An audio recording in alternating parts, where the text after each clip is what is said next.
Kupas kronologi tentang Tangguh Keris. Pada kesempatan kali ini, kita bahas terkait kronologi tentang Tangguh Keris. Dalam melihat kronologisasi keris, dibutuhkan metode analisis era pembuatan keris dengan melihat model maupun ciri khas keris berdasarkan dengan daerahnya. Cara ini dinamakan tangguh. Tangguh dalam pengetahuan perkerisan adalah perkiraan pada zaman apa, serta dari mana sebuah keris dibuat. Cara menangguh keris yang lazim adalah dengan menanting, memperhatikan, mengamati, memahami, kemudian menganalisis ciri wujud bila kerisnya, dengan cara ekstrapolasi dan intrapolasi. Pengamatan tersebut khususnya pada bahan dan karakter sifat. Penggarapannya, ekstrapolasi adalah cara penyimpulan sesuatu yang terjadi di luar, baik sebelum dan sesudahnya, dalam kurun waktu tertentu yang dimiliki datanya, sedangkan interpolasi adalah berbekal data dari kurun waktu sebelum atau sesudahnya, untuk mencari kesimpulan bagi kurun waktu di dalamnya. Konsep tangguh yang rasional mencakup beberapa aspek wawasan, antara lain aspek kronologi, perzamanan, aspek geografi, perdaerahan, dan aspek teknis visual, wujud.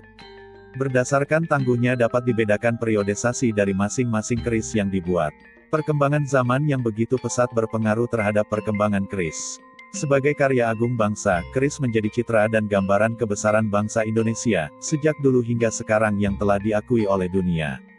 Dengan mengenal keris, kita akan menghargai dan memaknai warisan agung tersebut sebagai bagian yang tidak terpisahkan dalam perkembangan bangsa Indonesia. Tidak hanya sebagai karya seni, tetapi keris juga mengandung makna magis, yang menunjukkan satu di antara identitas budaya di Indonesia. Konsepsi kepercayaan yang mengakar kuat dalam pembuatan keris terbungkus dengan filosofi mendalam, dan kaya makna. Kehidupan, warangka dan bilah yang saling menyatu merupakan konsepsi dari bersatunya hamba dengan Tuhannya, manunggaling kawulo Gusti. Konsep penyatuan bahan keris yang terdiri atas batu meteor, simbol laki-laki yakni angkasa, dan besi, nikel, simbol perempuan yakni bumi, menjadikan keris mempunyai makna mendalam dalam kehidupan masyarakat di Nusantara. Selain makna filosofis yang begitu mendalam, ruang kepercayaan yang lain adalah terkait dengan nilai magis yang terkandung dalam keris. Nilai magis ini menunjukkan bahwa sebagian masyarakat Nusantara adalah masyarakat yang percaya pada kekuatan yang berada pada keris tersebut.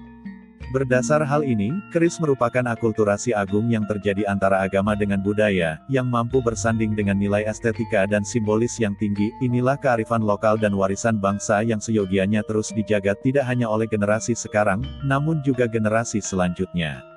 Pemaknaan keris secara komprehensif, tidak hanya cukup secara material, namun juga imaterial, akan menjaga kelestarian dan pemanfaatan keris ke depannya.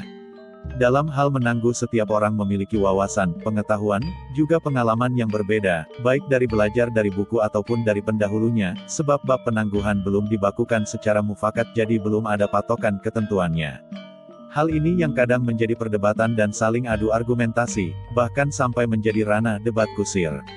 Maka perlu pendewasaan sikap, jika bicara tangguh paling syahdu, yaitu tangguh seneng, sebab jika seneng, klik hati, itu yang paling mahal dan mengalahkan segalanya, sebab orang mau bilang apa, itu keris milik sendiri ya, tidak peduli omongan orang, terutama yang tidak sependapat.